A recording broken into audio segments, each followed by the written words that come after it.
People in Appleton are getting the chance to take a trip down memory lane. There's a postcard exhibit at the History Museum, and it's highlighting what historic downtown had to offer in years past.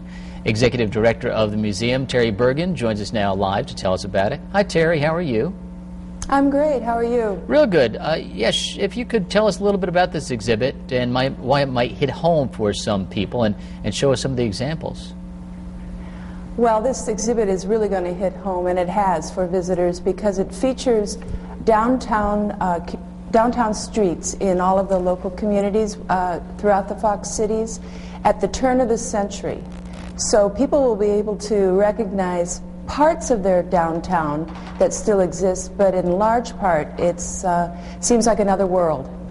And they're depicted in beautifully colored postcards, which were a great fad at the turn of the 20th century in 1903 approximately. You know, we're looking at Appleton right now, College Avenue. I'm not sure of what year that would be, but this is kind of interesting. I mean, would these be the turn of the century postcards that you're talking about? Yes, the one that you were just looking at is probably more like 1910, and so is the one of Nina that you were just looking at as well. You can see how Nina looks pretty much the same, except of course Gladfelter is gone at the end of the street. Now, and we saw one earlier of, it looked like a fire or something. It was a black and white. Now, were postcards, yes. So postcards weren't just scenic, they were of different events too?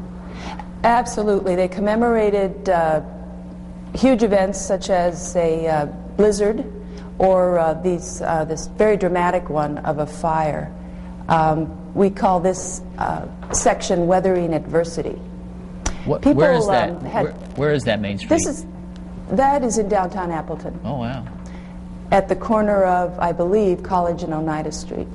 How are you able to actually get these images? I mean, where did these all come from? Well, that's an interesting question. At the time, at the turn of the century, people became avid collectors of postcards. So every living room that they had would have a postcard album or postcards framed. So over the years, as those people passed on, their families donated their collections to us, or collectors donated their collections to us. So as you heard, we have more than 500 postcards in our collection, almost all of them depicting local scenes. Very cool, and it looks like people can visit the museum now through December 30th. And that's correct. Yeah, thank you so much. Very, very neat images to see there. Thanks, Terry. Thank you. Thanks a lot.